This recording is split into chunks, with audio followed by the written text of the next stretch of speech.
porque luego me da por hablar de más.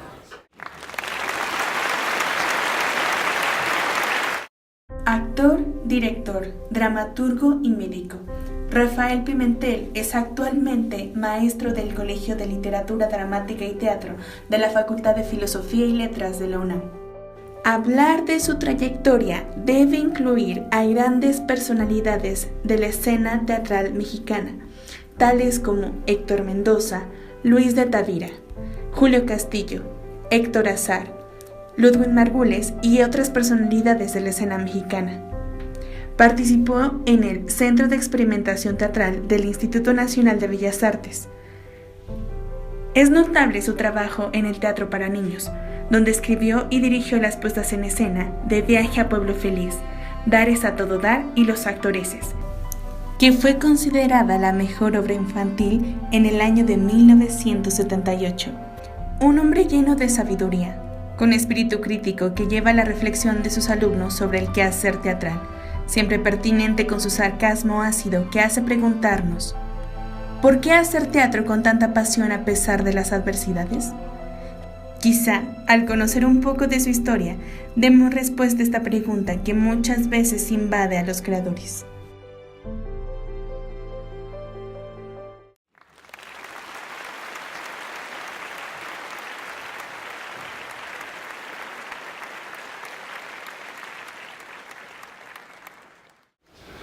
Por tímido.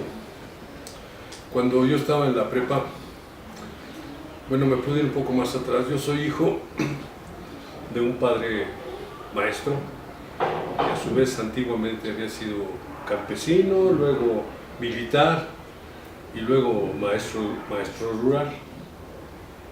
Y a la antigua mi padre era muy autoritario.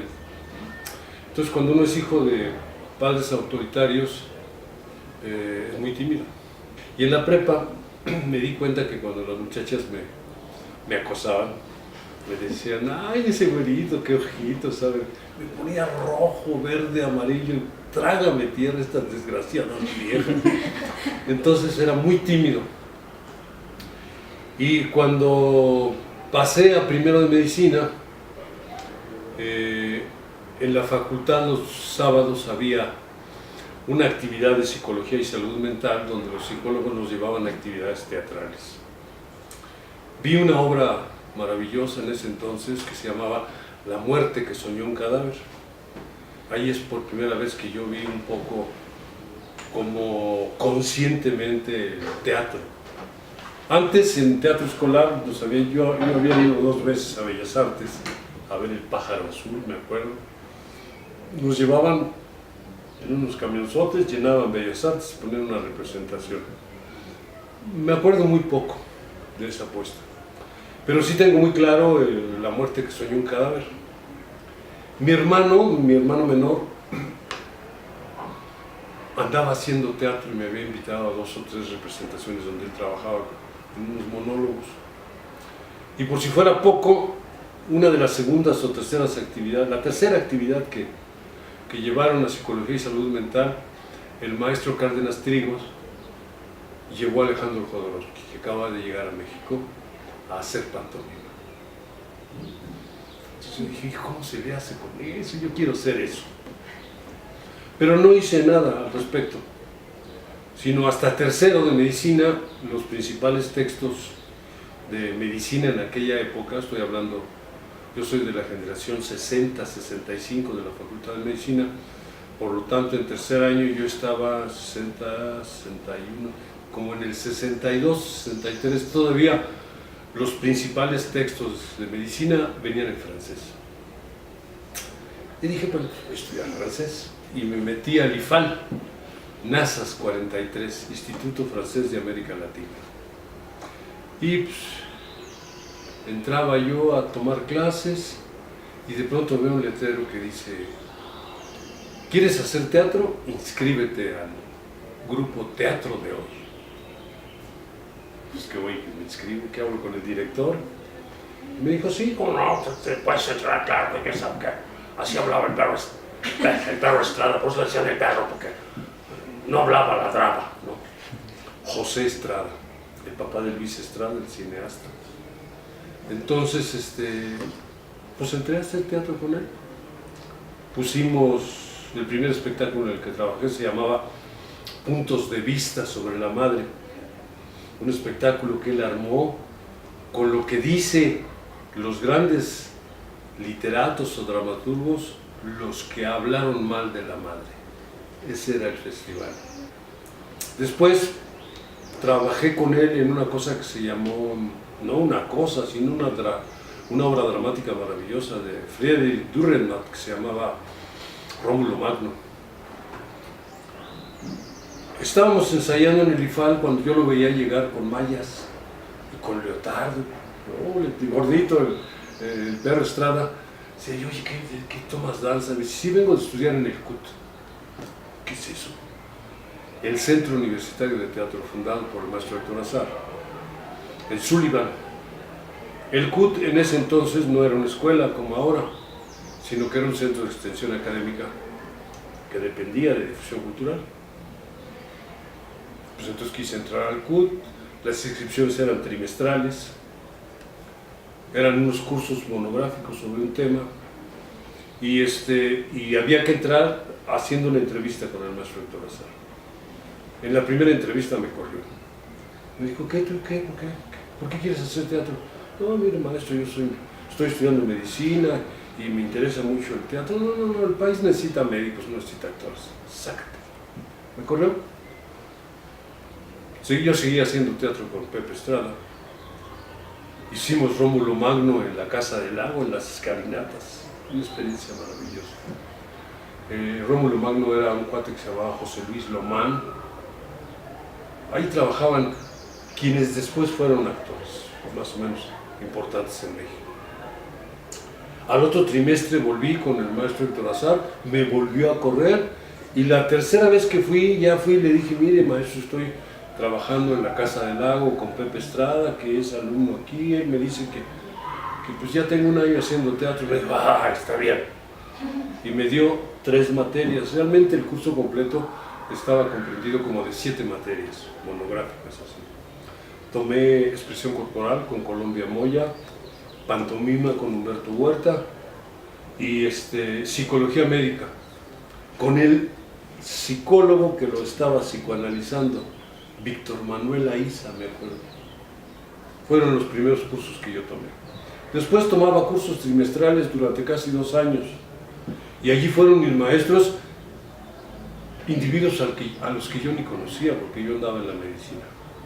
Pero pasado el tiempo, cuando me di cuenta de quiénes fueron mis maestros, ahora reconozco que eran, es decir, lo más granado del teatro en esa época. Héctor Azar los había mandado llamar para dar cursos ahí. Mi maestro fue, por supuesto, Alejandro Jodorowsky, Héctor Mendoza, Hugo Argüelles, la maestra que todavía anda por aquí, Margot Glantz. ¿Quién fue mi maestro también allí? Santiago Ramírez, el padre, Hugo Galarza, otra vez Colombia Moya, el mismo Héctor Azar fue mi maestro ahí. Y yo creo que les aprendí, pero no tengo lo que sí tengo muy claro es que Alejandro Jodorowsky nos invitó a hacer unos efímeros, ahora les llama performance, pero en aquel entonces él venía de trabajar con Arrabal, Teatro Pánico, en España. Él llegaba de estar trabajando con Marcel Marceau. Dos o tres de las pantomimas de Marceau son de Jodorowsky. Entonces, esos fueron mis primeros maestros. Pero desde entonces yo nunca, desde el 64 para acá, ni un año ha pasado, en ese entonces, hasta hace 4 años, en que yo hubiese trabajado en 1 o 2 obras de teatro por año. Como actor, como mimo, como disque dramaturgo, porque mis piezas dramáticas son bastante primitivas, pero como yo las dirigía, yo las salvaba, ¿no? Entonces, por supuesto que vencí un poco la timidez, aprendí muy poco los primeros años. Cuando yo empecé a aprender fue cuando, como siempre, se le ocurrió a alguien que yo diera clases. Ahí empiezan los problemas. porque empecé a dar clases cuando ya era médico, ya tenía toda la profesión. De hecho, sistemáticamente en una escuela de teatro nunca estudié. Yo estudié con unos cursos monográficos y aprendí como aprenden los de antes, es decir, gastando zapatos en el escenario. ¿Sí? Muchas obras, es decir, he trabajado como actor en más de 40 obras, he dirigido más de 15 y he escrito como unas 7. Pero permanentemente hasta hace 4 años, más o menos estaba yo vigente, hasta que ya no estás en edad. El teatro mexicano, el teatro no se hace para los viejitos, se hace generalmente para los hombres en edad adulta, hasta los 50 o 60 años. Muy pocos dramaturgos hacen teatro para ancianitos. Pues por eso fue teatro. Ahora, se me quitó lo tímido. Empecé a darme cuenta que el teatro es un camino de vida, que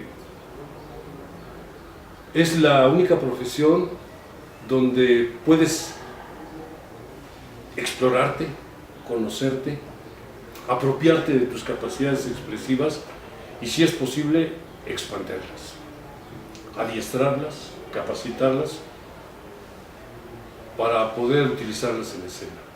Entonces es un camino mucho más difícil que ser médico. En el escenario, ¿a quién recurres?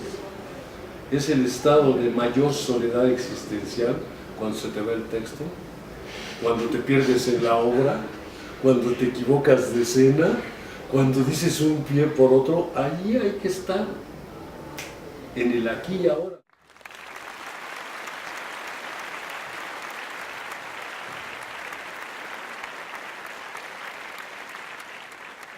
Uno de mis compañeros de trabajo, José Antonio Legazpi, era hijo del secretario de Trabajo del Sindicato de Trabajadores del Seguro Social.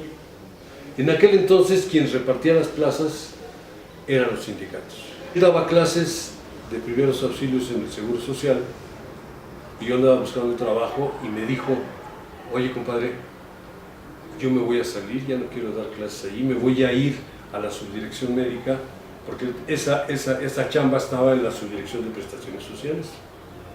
¿Te quieres quedar con mi trabajo? Andaba yo casándome, pero claro que sí.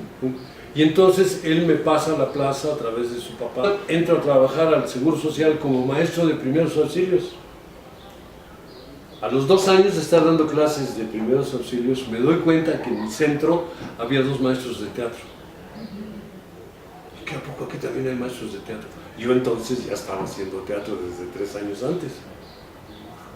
Entonces dije: no, pues me voy a cambiar de categoría, yo no quiero dar clases de primeros auxilios, yo quiero dar clases de teatro.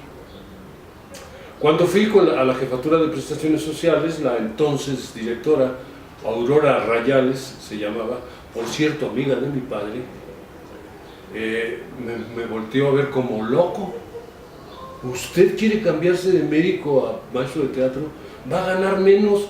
Sí, pero yo quiero ser maestro de teatro. Duré 1 año y medio con la friegue hasta que me dijeron: ah, ya, y me cambiaron de categoría. Y entonces, en vez de dar clases de primeros auxilios, yo presenté un examen para demostrar que sabía hacer pantomima. Mi propuesta era crear el primer grupo de pantomima del Seguro Social. Me hizo la prueba Estela Inda. Nomás ustedes acuérdense, alguna vez verán quién. Estela Inda, una de las actrices del famosísimo cine del Indio Fernández, ¿no? Estela Inda era la jefa, en ese entonces era una de las jefas ahí en el Seguro Social. Otro cuate que se llamaba Mario García González.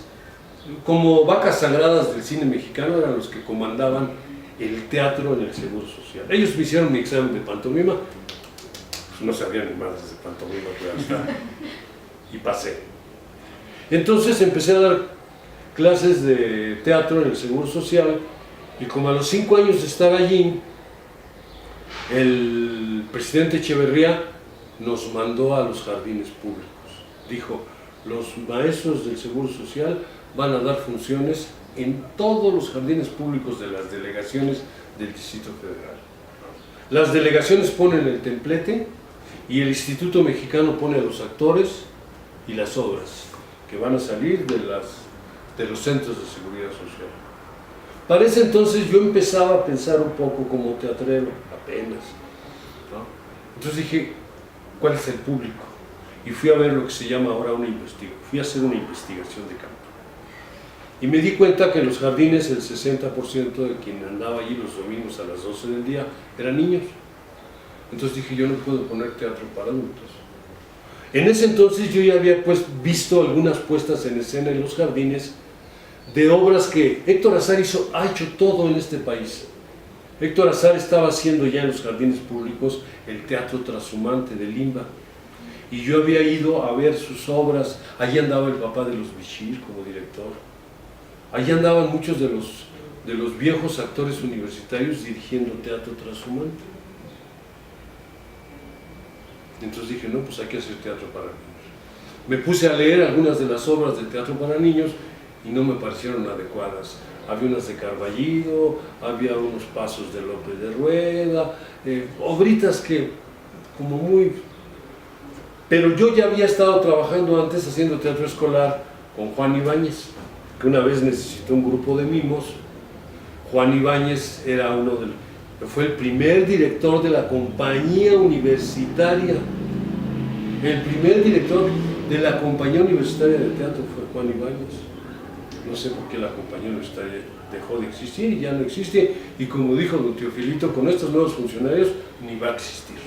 Les interesa todo menos apoyar el teatro universitario. Ahí están los centros culturales llenos de actores disque profesionales, pero casi ninguno egresado de aquí. Es decir, ese debería ser el vínculo sine qua non, así, el vínculo de todos los que formamos en el CUR, de todos los que formamos en la facultad, y ahí están los teatrotes, pero no, ¿qué sabe qué tienen acá? Entonces, como yo ya venía de trabajar teatro escolar con Juan Ibáñez y me di cuenta que él hacía sobre la rodilla sus obras de teatro, yo dije, pues, si él puede, ¿por qué no voy a poder yo? Si yo ya hice 7 años de medicina, y para ser de actor no se necesitan más que 3, yo ya le llevo 5 años de más de universitario. Y me puse a escribir mis obras de teatro. Y así me salieron, por supuesto, ¿no? Malas, ¿no? Pero por necesidad de saber a quién me iba a dirigir en los jardines públicos. Entonces, por eso le entré al teatro para niños, por la necesidad de comunicarme con el público que había en ese entonces en los jardines.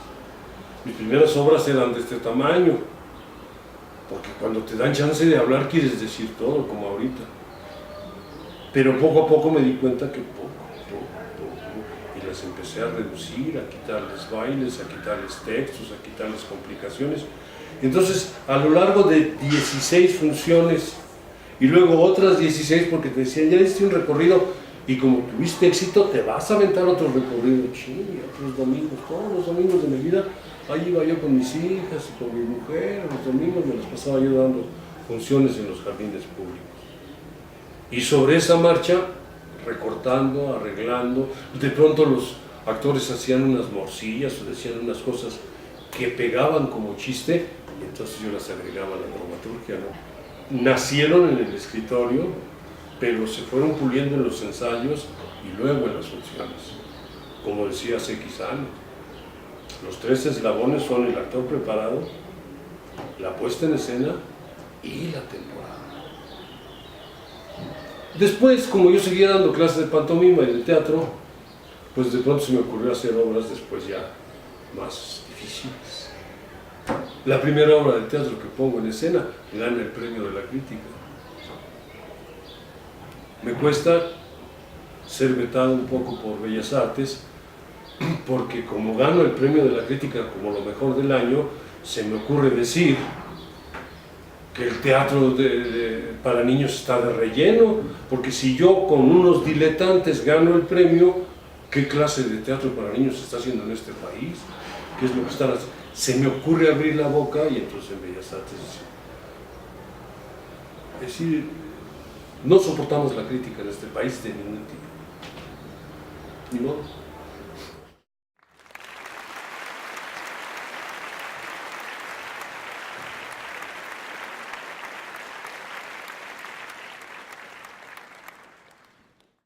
Yo intento volver a hacer teatro. Intento volver a hacer teatro para niños. Espero tener las fuerzas, las ganas y el tiempo.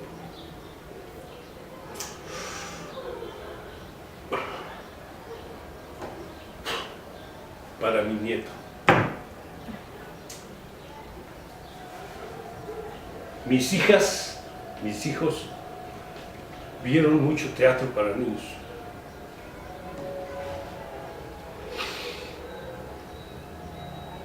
Y son unos tipos listos e inteligentes.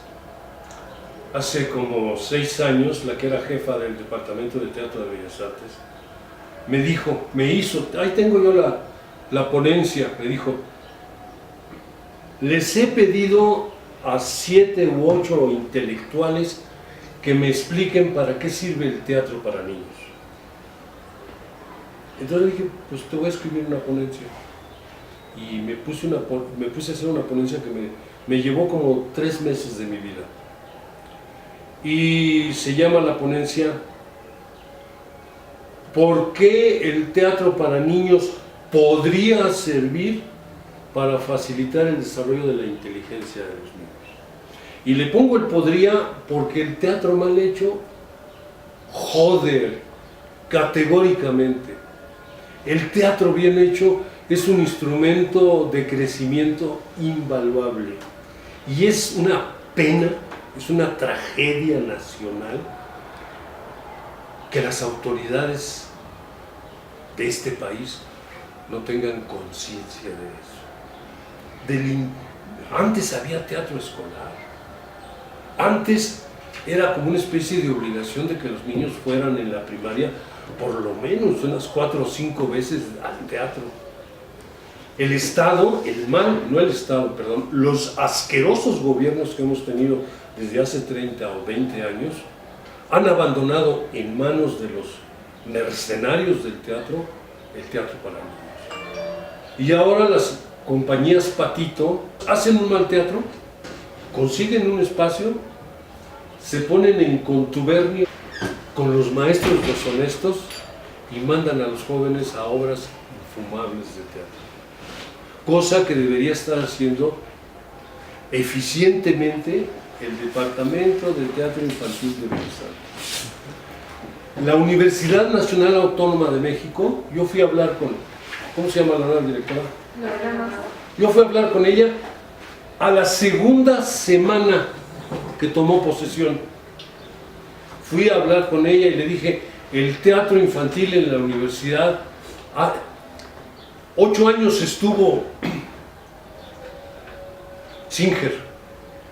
En los 8 años en que estuvo Singer, la única vez que se hizo una obra de teatro para niños, la puse yo en los jardines. Me prestaron los jardines para que los muchachos hicieran su servicio social allí gratuitamente. Una temporada de 17 o 20 funciones, eso fue todo. Y el resto de los 8 años, nunca en el campus universitario se hizo teatro para niños. Hacen unas obritas chiquititas, yo lo sé claramente, en el Universum, pero la gente que llega allí es, mira, así, muy poquitita. La gente que llega a ver teatro acá es mucho más. A nadie se le ha ocurrido volver a repetir. Yo le dije a Lorena Maza hace un año, ¿cuánto tiene allí? Tiene como 6 meses, ¿no? No me volvió a hablar. La fui a ver hace 4 días, no me recibió. No la voy a volver a ir a ver nunca, porque yo sí soy muy mamón. Yo nomás. Entonces, el teatro infantil es una necesidad fundamental en el crecimiento. No, pero que quede claro, el teatro para niños, no es teatro infantil. Aquí hay unos adultos que hacen teatro infantil, ¿no? Que es verdaderamente, pero para infantes retrasados mentales. Pero el teatro para niños propicia que todas las habilidades de expresión, mira, las obras de teatro que yo hice, que yo aprendí a hacer, las hice con Juan Ibáñez, y él había tomado clases en Polonia, en Europa, y había aprendido a hacer un teatro interactivo. Los niños les contestaban a los actores, los niños subían al escenario, hacían todo lo que habíamos hecho desde el punto de vista psicomotriz. No, el teatro es un instrumento fundamental en el desarrollo. ¿Y el gobierno? ¿Y las escuelas de educación? De educación superior, jajaja, no están haciendo nada. Es decir, las mismas políticas culturales de este país creen que nosotros somos mayas, aztecas o toltecas o oaxaqueños. Es lo único que venden. Eso es lo que ellos llaman cultura. Es la cultura turística. Para la segunda entrada de divisas en este país es el turismo, pero eso es un pinche negocio que no tiene nada que ver con nuestro desarrollo cultural. Esas dicen que son nuestras raíces. Ja, ja, ja, ja. No, ese es un engaño. No, ¿cuáles raíces? Sobre todo si eres chicano. No, ya esas pinches raíces ya históricamente son muy valiosas, pero ni modo que yo hable náhuatl.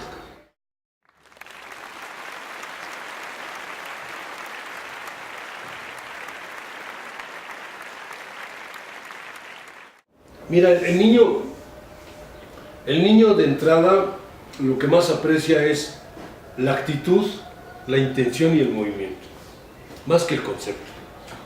Si tú le puedes decir a un niño, mijito, eres un tarado, ¿verdad? Dice, sí. No, pero ya lo empatizaste con el entusiasmo y le dices, es que eres un tarado, sí, ya, no, yo no soy tarado. Entonces, si tú lo empatizas con el movimiento, con la acción, con elementos de fácil aprehensión,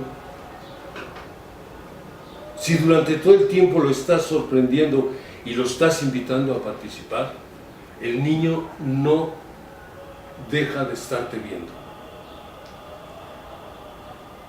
Los buenos educadores dicen que en educación hay dos cosas muy importantes: la actitud y el ejemplo, más que el discurso. Un buen maestro tiene que tener siempre y por otro lado, trátese del teatro que se trate, pues es una actividad, aunque digan que sea didáctica explícitamente, uno va al teatro a presenciar un acto didáctico. Vivir es aprender. Ahora, no es lo mismo aprender en la escuela que aprender estéticamente, que aprender vivencialmente o que aprender mecánicamente. Vivir es aprender. Entonces, si le pones el ejemplo, si ve que lo que estás haciendo aparentemente es muy fácil, ahora que se ha descubierto, bueno, no ahora, sino hace 30 años que se descubrieron las neuronas espejo, pues lo más fácil es que el niño se empatice contigo, de que te diviertes, de que es muy fácil hacerlo y de que es más fácil hacer esto que hacer lo otro, pues el niño se lleva una experiencia significativa. Pero entonces esto hay que saberlo. Todo lo que tú tienes que hacer en escena tiene que estar bien ensayado, bien propuesto, bien apoyado, bien realizado. Y por supuesto que el niño entra redondito, pero hay que tener ética, ¿no? Hay que saber de qué se trata. La primera obra que yo escribí, porque yo nací sin televisión, la televisión llegó a mi casa cuando yo tenía 18 años, se llamaba Viaje a Pueblo Feliz, y era un pueblo que era feliz antes de la tele, y cómo la televisión le cambió todo a nosotros, cómo nos cambió el mundo.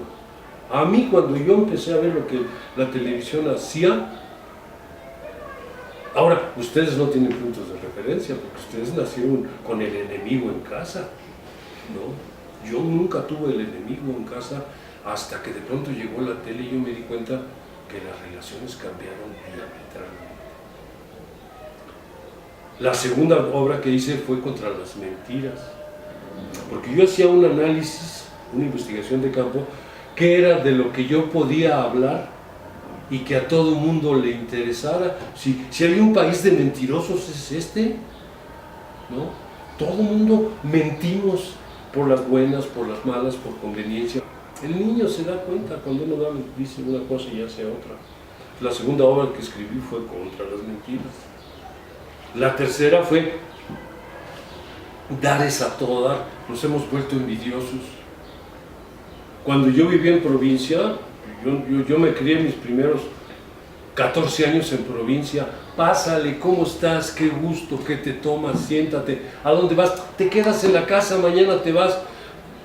No, hombre, cuando llegas aquí al Distrito Federal, nadie te hablen así. Nadie puede ser franco. Vivimos con miedo. Nadie quiere dar nada. Entonces, una obra es contra la tele, otra obra es para hacer diferencia entre las mentiras y la actuación. ¿Sí? Por eso se llama Los Actores, es mi obra. Los actores son los que actúan, mienten con permiso del público. Pero los actoreses son los que mienten cotidianamente, ¿no? ¿De dónde vienes? De trabajar, ¿no? Ay, te ves lindísima con ese sombrero. Nomás se va y se lleva esta ridícula, ¿no? Todo es mentira, ¿no? Entonces, mi investigación de campo para tratar de aleccionar a los niños es que uno dé ciertas pautas de conducta sin que parezca que las estás dando. El teatro no tiene que ser asquerosamente panfletario.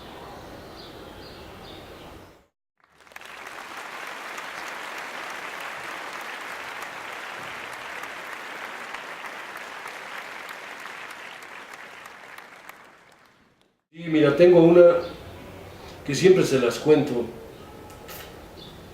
Cuando yo estaba haciendo una temporada en la carpa geodésica de Viaje a Pueblo Feliz, el que era el coordinador del departamento, el coordinador del colegio de teatro de la Facultad de Filosofía y Letras, era Ignacio Merino Lancilotti. Él fue coordinador aquí, era el eje. Él, como era muy rico, le pide a su papá que le compre un teatro y le compra la carpa geodésica. Es más, le compra la casa para que en el jardín de la casa pusiera su carpa, aquí en Insurgentes. Entonces él me invita a mí a hacer teatro, a poner una obra de teatro que se llamó Las Tandas del Tlacualejo. Como teníamos temporada viernes, sábado y domingo y el demás espacio estaba vacío, le dije, oye, déjame hacer teatro para niños en las mañanas, sábados y domingos. Va.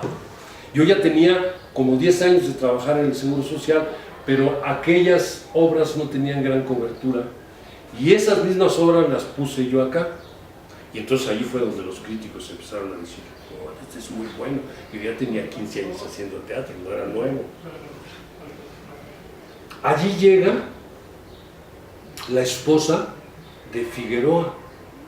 Figueroa, un viejísimo gobernador de Guerrero, que era dueño de todas las camioneras, fue el que mandó matar a Genaro Vázquez. Ese era él. Llega su esposa y ve la puesta en escena y dice, yo quiero que esta obra la vean mis niños de Guerrero. Pues hablen con el director y fueron a hablar conmigo. ¿Qué podemos hacer para mandarlos a todas las madereras? ¿A dónde? En Guerrero. Van a ser 30 funciones. ¿Cuánto? Pues como un mes de gira. ¿Cuánto me cobran? Nosotros no sabemos ni cobrar. Vamos, ay, vamos todos. Pues este Figueroa era dueño de flotillas de camiones. Nos fleta un camión, nos sube a todos con nuestra parafernalia para dar función. No teníamos nada, nada. Actores, punto. Así se hace el teatro. Así Viaje a Pueblo Feliz.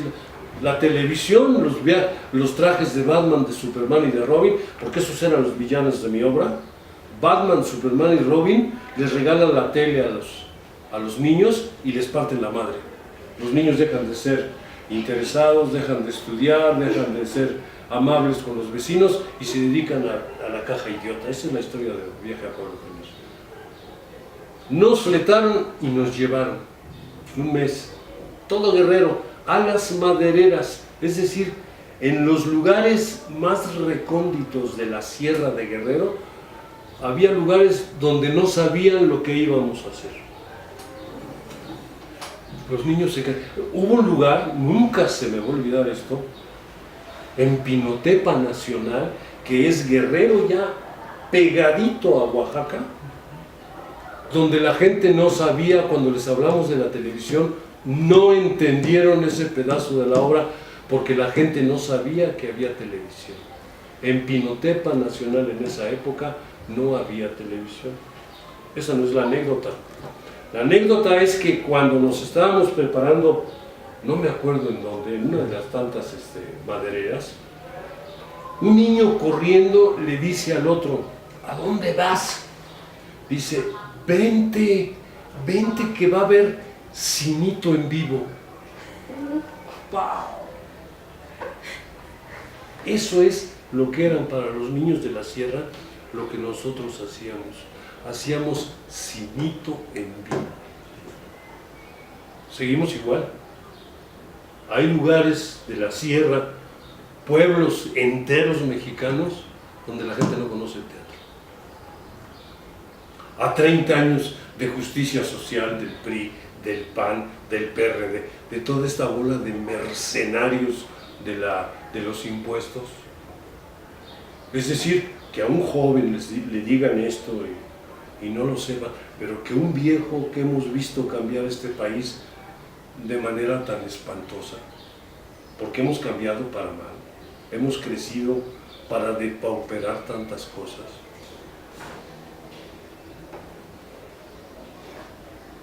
Las grandes corporaciones televisivas están aprovechando el talento de los mexicanos y ya está el mercader de TV Azteca dándoles instrumentos a los oaxaqueños para que toquen, para que hagan orquestas. Sí, pero este señor está evadiendo impuestos. Este señor está invadiendo el sureste para poner sus generadoras eólicas. Se está haciendo un millonario, ¿no? Y claro, está aprovechando el talento de los indígenas mexicanos oaxaqueños cuando todos son profundamente talentosos desde que nacen. El problema es que no existen las vías de crecimiento. Para eso sirve la educación artística, otra cosa que los gobernantes mexicanos no ven. Y si no lo sabemos desde la universidad, ¿desde dónde lo vamos a saber? Cada vez que llegan los funcionarios de las facultades artísticas, llegan a no abrir la boca porque si ustedes disienten, los corren. No cuajan con el patrón. A mí me corrieron del ENAD por cuestionar las formas de enseñanza de los maestros de teatro. En este país el jefe tiene siempre la razón. No, yo parecía un padre autoritario, pero nomás mi padre. Ahora sí ya me volví intolerante. No, a mi padre sí mis respetos, jefe, pero nomás a mi padre. No, a las autoridades, sea la que sea la autoridad, uno tiene derecho de disentir. A ver, ¿de qué se trata?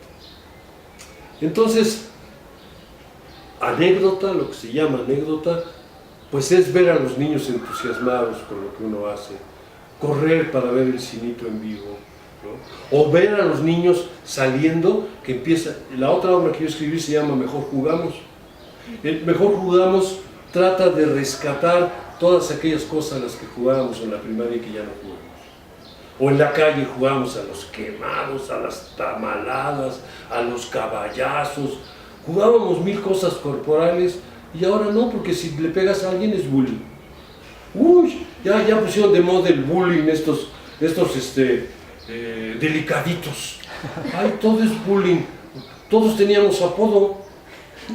Cada vez que nos enojamos a la salida, güey, ya vas, órale. Pum, pum, pum, pum, pum, ya. A la primera sangrada se acababa. A la primera sangrita ya se acababa el pleito. Y esos grandes pleitistas después eran los mejores amigos, ¿no? El mejor instrumento de educación que debería existir en el mundo es la televisión. Pero ellos lo saben muy bien. Se los enseñó Goebbels. El intelectual de Hitler, una mentira repetida 1000 veces, se vuelve una verdad.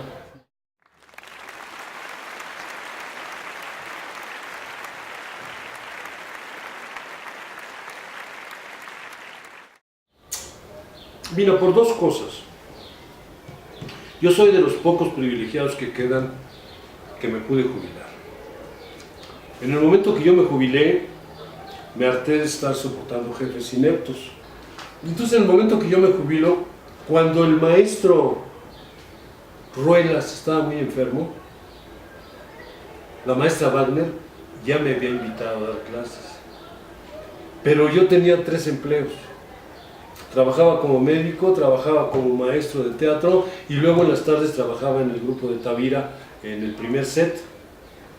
Bueno, no es, realmente es el segundo set, porque el primer set lo fundó el maestro Héctor Azar. Héctor Azar fundó todo en México. Lo malo es que se apropió de todo eso. Pero me habían invitado a sustituir al maestro Ruelas cuando estuvo muy enfermo, porque él fumaba mucho y murió de cáncer. El fundador de los entremeses cervantinos, ¿no? No pude, porque tenía yo 3 empleos. Pero en el momento que me jubilé, cuando yo cumplí 52 años, 53 años, yo ya había cumplido mis 30 años de servicio y digo, me voy del sector público. Y entonces vine y estaba el maestro Casanova, él era el coordinador, ¿no? Y le digo, maestro, ya estoy libre, ya no tengo trabajo en la mañana. Y me dijo, dése unas vueltas. En la primera oportunidad que tengamos, ¿qué quiere dar? Pues clases de pantomima o de actuación, ¿qué es lo que sé hacer? Di 2, 3 vueltas y en una de esas me dijo, ya hay una plaza, véngase. ¿No? Llegué y me dijeron, pero necesitamos un título, su licenciatura, ¿de qué tiene? De medicina. Entonces, entré primero para estar vivo, para estar vigente en el espacio. Yo no me había dado cuenta que aquí hay muchos que aquí tienen muchos años dando clases y que ya no actúan, y que ya no dirigen y que ya no escriben. Es decir, ellos no entienden, bueno, sí lo entienden, pero de esto comen. Pero la obsolescencia del conocimiento es una realidad. El conocimiento hay que reconstruirlo día a día. Cualquier buen pedagogo lo sabe, cualquier médico, cualquier psicólogo. Hay que reconstruir tu quehacer con la permanente relación dialéctica con la realidad. Entonces, dar clases es realimentarse, no retro, porque eso por atrás, no, realimentarse. Primero, esa es una de las razones por que doy clases. Segundo, no te puedes abandonar cuando más sabes, sería injusto. Algo tienes que dejar en alguien. Con 10 de ustedes que agarren algo, yo ya me siento muy satisfecho. Y por otro lado, pues he perdido capacidad de gestión ante las autoridades. Yo ya no pido espacios, no soporto la frustración ya. Yo no voy a ver a nadie para que me den nada. ¿Qué creen? No necesito nada. Así como estoy de feliz hablando con ustedes, así estoy de feliz dando clases, y así estoy de feliz llevando y trayendo a mi mujer, y así estoy de feliz cargando a mis nietos. Entonces, por eso, donde de veras creo que puedo aportar algo es aquí. Y no necesito venir a pedir chamba, ya me la dieron, ¿no? Y el problema es que si no haces cola, no te prestan sus teatros. Si tú no haces un proyecto donde justifiques Guaraguara, si no pactas con ellos, no te van a dar beca. No vas a entrar al sistema, o no vas a hacer temporada. Bueno, pa' mamón y medio, yo también puedo ser, pero bien mamón. Y me sale pero del alma, cabrón. Me sale naturalito, cabrón.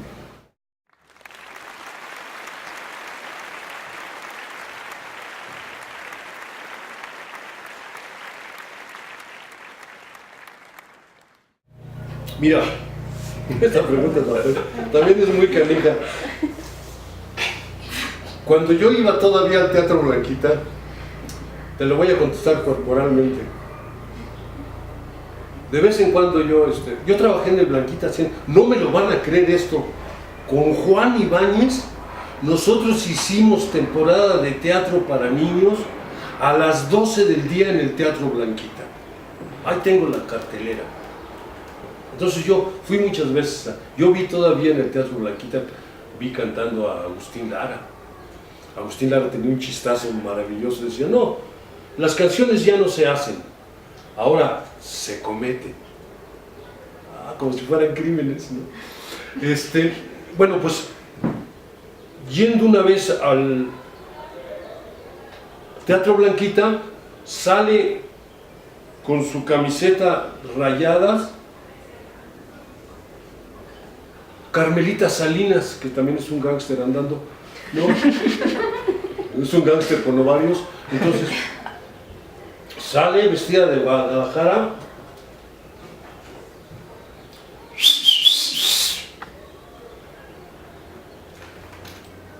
los de la América, y la mentada de madre. Lo primero que hace al aparecer al escenario es echarle una mentada de madre a los de la América.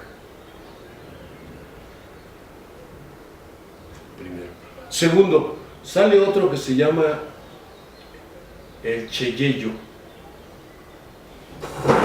El Cheyello sale.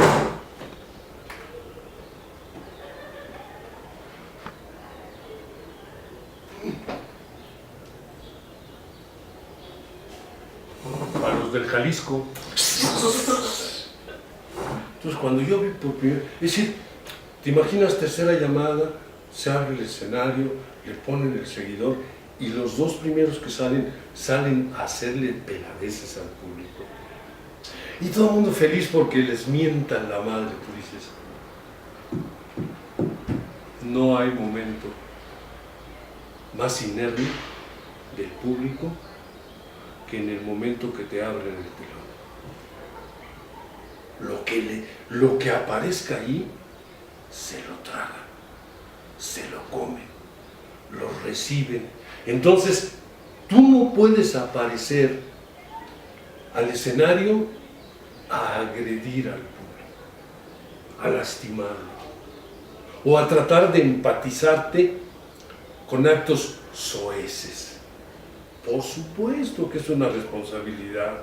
Y cuando tú te atreves a abrir un telón o a prender una luz para que la gente te vea, nunca se te debe olvidar que lo que tú estás haciendo allí es una manifestación estética. Que hay 5 o 6 grandes rubros de conocimiento humano, ¿no? La biología, la técnica, las ciencias exactas, pero hay todo un camino que se llama la estética, y es en la que estamos nosotros incluidos, ¿no? Las humanidades están dentro de las corrientes estéticas. Entonces, cuando tú sales a la facultad aquí y ves la estética con la que circulamos, dices, no puede ser. La estética con la que nos vestimos todos, la estética con la que aparecemos como ciertos dragones raros existenciales. ¿De qué vienes disfrazado? ¿Cuál es tu armonía de colores? ¿Cómo te peinas? Es decir, hay que ser estético hasta en la forma de pensar. Decía Oscar Wilde, hay 2 cosas importantes en la vida. La primera es el estilo. La segunda ya no importa. Entonces, si estamos incluidos dentro del conocimiento de la estética, pero debemos cultivar esta estética que bien realizada o conformada de tal manera que innegablemente se vuelve una ética, se vuelve un disfrute, se vuelve un goce, se vuelve un bien para quien lo presencia. No podemos arribar al escenario para agredir, para destruir, para lastimar. No es por ahí, no es por ahí. Debemos ser en ese sentido muy responsables. Y ya no digamos con los niños, con los jóvenes que están en formación, con los viejos. Y ahorita en este país a los viejos les están viendo la cara, les están quitando las propiedades, los están tildando de locos, los están haciendo firmar cosas porque los jóvenes quieren quedarse con las propiedades de los viejos. Ahora, si los viejos educaron tigres, ¿verdad? Cría cuervos y te sacarán los ojos. No nos queda como maestros sino poner el ejemplo, tener una actitud abierta y ser críticos. La única forma de la reconstrucción, la única forma de reconstruir la realidad es con la crítica. La gente no quiere que le critiquen, quiere que todo le aplaudan, que todo está bien. No.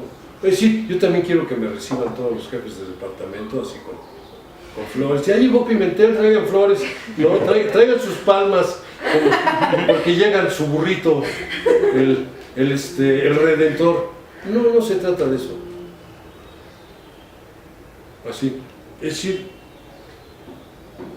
se trata de que yo con esta vejez a cuestas no voy a promocionar. Si yo veo que mi obra está muy mala, no la promociono. Si quieren, vayan. Pero si yo siento que me salió bien, ¿por qué? Porque a los de tercero les pedí que levantaran la mano a ver quién había visto mi obra y nadie levantó la mano. Le digo, no mames. Les estoy diciendo que vayan a verme y nadie va. ¿Por qué creen que les estoy diciendo que vayan a verme? Porque está bien. Porque si yo supiera que estuviera mal, miren, si quieren y vayan. Ahora, no quiere decir que estoy haciendo lo más grande del planeta, pero estamos rescatando el trabajo de la presencialidad del actor. Ustedes deben aprender que el teatro es la más colectiva de las artes. ¿Eso cómo se aprende? Haciéndolo y haciéndolo y haciéndolo y haciéndolo. Están cerrando teatros, cuando en México debería estar abriendo todos los teatros, más teatros, más teatros. Esto no lo dije, pero cuando yo hacía teatro para niños allí, había un teatrito que se llamaba el Titiriglobo, lo tiraron. Había un departamento de teatro infantil de Bellas Artes, ya no existe. Había un museo de teatro infantil también, lo tiraron. Ahí estaban muchos de los títeres de Rosete Aranda, porque el teatro que se hizo mucho tiempo se hacía con títeres. Entonces, cuando uno piensa que México está creciendo, sí, está creciendo en un sentido para un lado, pero hay muchas cosas que se están acabando. Nosotros, cuando yo empecé a hacer pantomima hace muchos años, nosotros podíamos hacer pantomima en Chapultepec, o hacíamos pantomima en las plazas públicas. Ahora no te dejan, ¿no? Se empezó a llenar de gente rara, y ahora quien controla los mimos en Coyoacán es la delegación. Quien controla los mimos en Tlalpan es el Dagoberto se llama, si yo lo conozco, y acá en Coyoacán son los hermanos Miranda, son los que controlan los tiempos de los mimos. Se ha complejizado mucho.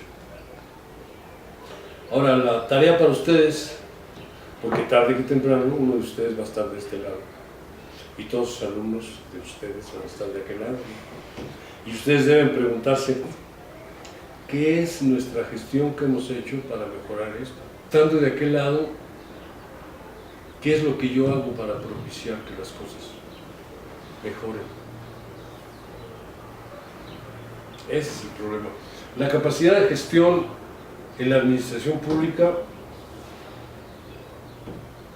Ahora, les puedo decir con toda sinceridad, si ustedes apechugan para modificar, qué bueno. Pero si apechugan sin modificar, malo. Porque yo les digo por experiencia, uno ayuda más estando adentro que estando afuera. Eso mucho cuidado. Ahora, el problema es estar adentro y ayudar. Hay que ser lo suficientemente inteligente para utilizar el puesto, porque yo estando adentro ayudé a muchos alumnos. Yo trataba de salvar a 2 que 3, pero estando afuera, en la burocracia es muy ojete esto que dicen. A mis amigos, la condescendencia, no la ¿cómo se llama? La condescendencia. Y a mis enemigos el reglamento. Ah, mira qué chido. Es como ahora. Si eres cuate te dejan pasar con tu coche, si no, cabrón, ahí viene la grúa.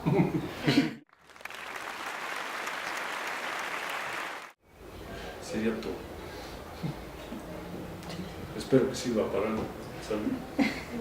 Gracias. Muchas gracias, maestro. El problema va a ser editarlo.